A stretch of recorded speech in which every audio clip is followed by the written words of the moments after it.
बिस्मिल्लाहिर्रहमानिर्रहीम और अस्सलाम वालेकुम। 18 फरवरी और पाकिस्तान में मंगल की दोपहर। आज अभी तक की अहम खबरें और मेरा तज्जिया। सबसे पहली खबर एक बार फिर जाली झूठी वजीर आला पंजाब मोहतरमा मरियम नवाज शरीफ साहबा के दफ्तर से आ रही है और ख़बर ऐसी है कि मुझे वो मशहूर ज़माना हिंदी फीचर फिल्म दिलवाले दुल्हनिया ले जाएंगे का वो बहुत ही मशहूर डायलॉग याद आ रहा है, जिसमें अमरीश पुरी ने कहा था कि जा सिमरन जी ले अपनी ज़िंदगी। जी हाँ, यहाँ पर भी जो खबर है वो यही है कि जा सिमरन जी ले अपनी ज़िंदगी, लेकिन यहाँ पर सिमरन नहीं है, समन है। जी हाँ, ये एक समन नामी मोहतरमा है जो आजकल मरियम नवाज शरीफ साहबा के बहुत ही करीब हैं और पंजाब के एक बड़े बाबू। जी, हमें नाम पता है लेकिन अभी इसकी इन्वेस्टिगेशन हो रही है, इसलिए नाम इसका आपके सामने नहीं रख रहे। पंजाब के एक बड़े बाबू की भांजी हैं या भतीजी हैं। जी हाँ, उनको आजकल ये कहा गया है कि जा सिमरन जी ले, मतलब जा समन जी ले अपनी ज़िंदगी। जितने बड़े बड़े बिल इंटीरियर डिज़ाइन के नाम पर बनाने हैं बना डाल, जो कुछ भी कर सकती है कर डाल, क्योंकि अब एक छोटे छोटे प्लास्टिक के जो आर्टिफैक्ट्स हैं वो हज़ारों लाखों की कीमत में वो पंजाब गवर्नमेंट उनसे ख़रीद रही है। तमाम ठेके, जो भी नई बिल्डिंग बन रही है उनमें बहुत सारी बिल्डिंग्स के ठेके जो हैं वो इंटीरियर डिज़ाइन के समन को मिल रहे हैं। आप उन्हें सिमरन ही समझें, हम उन्हें सिमरन ही कहेंगे, क्योंकि मरियम नवाज शरीफ साहबा ने उन बड़े बाबू को कहा है, और बड़े बाबू जो कि या मामू हैं या फुफ्फा हैं, बहरहाल रिश्ता उनका क्या है वो ढूंढेंगे, लेकिन उन्होंने अपनी भतीजी या भांजी को कहा है कि जा सिमरन जी ले अपनी ज़िंदगी। तो ये एक कोहराम बरपा है वहाँ पर कि जिस बड़ी तादाद में वहाँ पर बिल्स और इन्वॉइसेस हो रही हैं, और छोटे छोटे, मैंने आपको बताया कि जो आर्टिफैक्ट्स हैं उनकी जो कीमत होशरुबा लगाई जा रही है वो आपके कानों से धुआं निकल जाएगा। मतलब आपका माल है और शरीफ लूट रहे हैं, और साथ साथ वो लोगों को भी कह रहे हैं कि जा अपनी ज़िंदगी जी ले। तो इस खबर के पीछे हम लगे हुए हैं, आपके सामने ये रखते रहेंगे। और ये खबर इनिशियली इसलिए भी ब्रेक की है कि जो लाहौर और उसके गिरदोनवा में रहने वाले क्राइम रिपोर्टर हैं, है तो वैसे क्राइम का काम ये नहीं, यह है तो वज़ीर आला पंजाब की जो बीट के लोग होंगे उनका काम है, लेकिन ये है तो क्राइम बहुत बड़ा। तो बहरहाल जो भी वहाँ पर मुतल्लिका रिपोर्टर्स हैं वो खोज करें कि सिमरन बीबी कौन है, और ये सब कुछ, सिमरन तो मैं मूवी में से नाम ले रहा हूँ, असल उनका नाम गालिबन समन है। ये समन बीबी कौन है और ये सब कुछ क्या हो रहा है, और ये इंटीरियर डिज़ाइन के नाम पर सब कुछ किस तरह का खेल खेला जा रहा है, तो ये उनके लिए बड़ी इंपॉर्टेंट स्टोरी होगी अगर वो इन्वेस्टिगेट करेंगे। वो नहीं भी करेंगे तो हमारे पास इसकी इतलात आ रही हैं, आपके सामने मज़ीद इन्फॉर्मेशन ज़रूर रखेंगे। अब चलते हैं अगली खबर की तरफ। अगली बड़ी इंटरेस्टिंग खबर है। अगली खबर अब शेर अफजल मरवत साहब का बयान है। उन्होंने एक बयान दागा है और उन्होंने उसमें ये कहा है कि जनरल बाजवा और साथ साथ उन्होंने जस्टिस साकिब निसार और साथ साथ एंकर ने बाद में उनसे रिवर्स सवाल पूछा। उन्होंने तो इनिशियली नाम नहीं लिया, लेकिन जब एंकर ने सवाल पूछा कि आपकी पार्टी, मतलब कि इमरान खान भी साथ मिले हुए थे, तो उन्होंने कहा ऐसा ही था।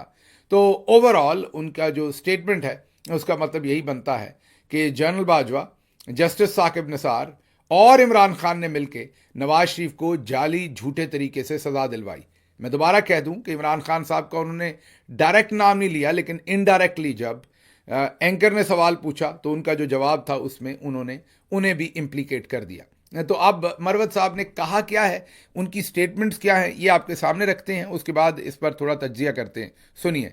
नवाज शरीफ को बाजवा ने साकिब निसार से मिली भगत करके निकलवाया, इसमें कोई शक किसी को नहीं होना चाहिए। गलत निकलवाया था, जिस इल्जाम पे निकलवाया गया वो इल्जाम मजाक। आपकी पार्टी भी साथ मिली हुई। मैं शायद इसको डिफेंड नहीं कर सकता हूँ।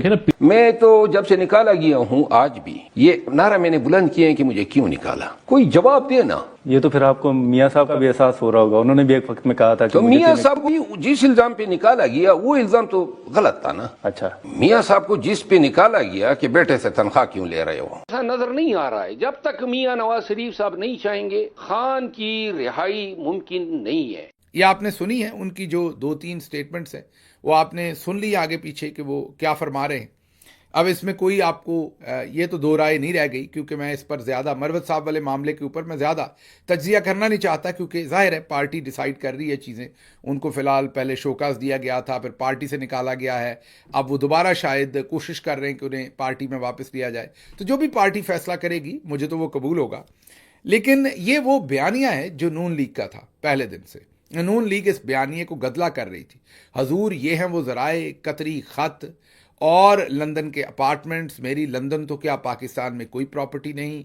कैलवरी फॉन्ट, जाली झूठी डीड और दस्तावेज़ात, वो सब कुछ को जो नून लीग है वो कहती है, एक साइड पे वो कहते हैं बेटे से तनख्वाह लेने के ऊपर निकाला गया है, जो सरासर झूठ है। असल में बहुत बड़ी करप्शन पकड़ी गई थी जिस पर नवाज शरीफ साहब को निकाला गया था। लेकिन अब जो नून लीग का बयानिया है वही जनाब शेर अफजल मरवत साहब का बयानिया है। और हो भी कैसे ना, उन्होंने तो असम्बली में आकर खुद ये कहा है कि जैसे नवाज शरीफ को निकाला गया था मुझे भी उसी तरीके से निकाला गया, और पूछते फिर रहे हैं कि मुझे क्यों निकाला। तो मुझे लग रहा है कि शायद उनके लिए आने वाले दिनों में शायद वो अपने लिए नई जगहों पर कोई घोंसला, कोई आशियाना तलाश कर रहे हों, और शायद उसके लिए उनकी नज़र नून लीग पर हो। बट लेट्स सी, ये मैं अभी हतमी तौर पर नहीं कह सकता। लेकिन एक और स्टेटमेंट है जो बहुत ही इंटरेस्टिंग है, और वो स्टेटमेंट है जनाब फैसल वाडा साहब की। उन्होंने एक स्टेटमेंट दागी है और उन्होंने कहा है कि कौम पर जनरल साहब का एहसान है। उन्होंने कहा हाफिज कुरान है, सैयद हैं और आर्मी चीफ हैं, और अगर वो बदला लेना चाहते तो वो आपके ऊपर मार्शल जो है वो लगा देते मुल्क पर। लेकिन उन्होंने मार्शल नहीं लगाई, और देखें मार्शल के बगैर ही काम चल रहा है। मतलब उनके कहने का मतलब ये है कि ये जो ज़िले शाह को शहीद किया गया है, ये जो कुछ भी पाकिस्तान के अंदर हुआ है, ख़वातीन को जेलों में डाला गया है, ये जो इलेक्शन लूटा गया है, कत्लो गारत हुई है, सहाफ़ियों को खामोश करवाया गया है, ख़वातीन के साथ जो कुछ हुआ है, ये सब कुछ बग़ैर मार्शल के हुआ है। सोचे मार्शल लगा होता तो क्या होता। मतलब ये उन्होंने बहुत बड़ा कौम पर जनरल आसिम मुनीर तमगा इम्तियाज़ मिलिट्री जो हैं उन्होंने बहुत बड़ा एहसान किया है, ये फैसल वाडा साहब बता रहे हैं। और फैसल वाडा साहब बता रहे हैं कि अगर उनका दिल ना करता एहसान करने को और सोचें वो मार्शल लगा लेते तो फिर क्या होता। तो जनाब फिर भी यही होता, जुल्म तो यही होना था। मतलब क्या कोई और नया जुल्म निकाल लेना था। बल्कि जिन्होंने मार्शल लगाया, ज़ियाउल हक ने, अयूब खान ने, याया खान ने, उस ज़माने में भी इस तरह के हालात नहीं थे जिस तरह के हालात अब हमने देखे हैं। तो इससे तो बेहतर ही था फिर मार्शल लगा लेते, अगर मार्शल लगाकर ये सब कुछ करना था। क्योंकि अब तो बग़ैर मार्शल लगाए हुए काम तो वारदात तो उन्होंने वही डाली है। तो अब एक तरफ वो इस एहसान को याद दिलवा रहे हैं, दूसरी तरफ जो नवाज शरीफ साहब हैं वो भी एहसान याद करवा रहे हैं। नून लीग भी कहती है कि नवाज शरीफ का एहसान है कि वो पाकिस्तान में पैदा हो गए। अगर वो कहीं और पैदा होते तो उनकी पता नहीं कितनी सताइश और पजीराई होनी थी, और नवाज शरीफ ने पाकिस्तान में पैदा होकर पता नहीं क्या कुछ कर डाला है। हमें तो यही पता है कि उन्होंने कोई प्रोजेक्ट नहीं छोड़ा जिसमें किकबैक्स नहीं ली। हमें तो यही पता है कि उन्होंने जाली झूठे सबूत दिए जब उनके अपार्टमेंट्स पकड़े गए, और हर दफ़ा जब भी कोई वो पनामा लीक्स हों, कोई भी लीक्स हुई, उसमें नवाज शरीफ की छुपी हुई प्रॉपर्टीज़ निकली। बहरहाल एक एहसान पाकिस्तान के ऊपर मियाँ मोहम्मद नवाज शरीफ साहब का है कि वो पाकिस्तान में पैदा हुए, और अगला एहसान ये है कि उन्होंने अपनी होनहार बेटी भी पाकिस्तान में पैदा की। और दूसरा एहसान जो है वो army chief general Asim Munir तमगा इम्तियाज़ मिलिट्री उनका है, बकौल फैसल वाडा साहब के, कि उन्होंने मार्शल नहीं लगाया। काम दोनों ने डाला है और दबाकर डाला है, लेकिन चले उन्होंने मार्शल का नाम नहीं लिया, ये उनकी मेहरबानी है। अच्छा जी, अगली खबर जो है वो मरियम नवाज शरीफ साहबा का हालिया बयान है। उन्होंने कहा कि देखें इमरान खान को अवाम मुस्तरद कर चुकी है और इमरान खान के लिए कोई बाहर नहीं निकलता, ये मरियम नवाज शरीफ साहबा का कहना है। अच्छा, अब जब भुट्टो साहब को फांसी दी गई थी तो लोग तो उस दिन भी कोई बहुत सारे बाहर नहीं निकल सके थे, लेकिन इमरान खान के लिए तो लोगों ने गोलियां खाई हैं। बहुत ज़्यादा लोग बाहर निकले। 26 नवंबर को जिस तरह से लाखों लोग आए और सैकड़ों में आपने कत्ल कर दिए गोलियां मार के। अगर इमरान खान आज भी लोगों के दिलों में नहीं रहते तो लोग अपने सीनों पर गोलियां कैसे खाते। आपने इतने लोग कत्ल किए कि आपको उनकी लाशें गायब करनी पड़ी हैं, आपको उन्हें मिसिंग पर्सन करना पड़ा है।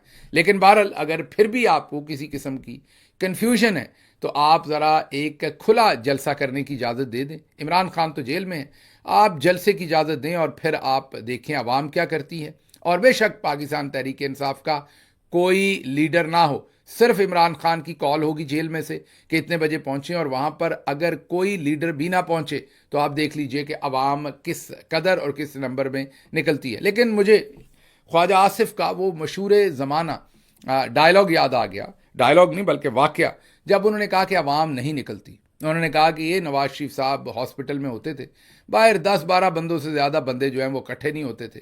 तो आपके वालिद मोहतरम और आपकी पार्टी तो वाकई आज भी उसी हालत में है जिस हालत में उस दिन थी। ख्वाजा आसिफ ने क्या कहा था, सुनिए। हम मियां नवाज शरीफ 10 दिन 12 दिन 15 दिन उधर हॉस्पिटल में रहता है, एक दिन भी 100 से ज्यादा बंदा बाहर हॉस्पिटल में इकट्ठा नहीं हुआ। मैं आपको फैक्ट बता, लाहौर से हमारा सबसे बड़ा जो गिला था, लाहौर से जब ये मार्च गुजरा, हमारे लोग नहीं पहुंचे वहां पे मार्च के साथ शिरकत करने के। सुन लिया आपने, मेरा ख्याल अफाका हुआ होगा आपको।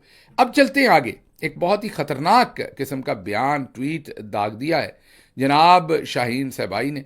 हम तो ऐसा नहीं कह सकते, हमारी तो आप ये कहें कि ज़ुबान साथ नहीं देती ऐसी बात कहने पे। भले हमारी सियासी मुखालफत है, लेकिन मैं तो उन्हें ये अल्फाज नहीं कह सकता, क्योंकि हमारे ख़िलाफ़ तो वैसे ही औरत कार्ड खेल लिया जाता है।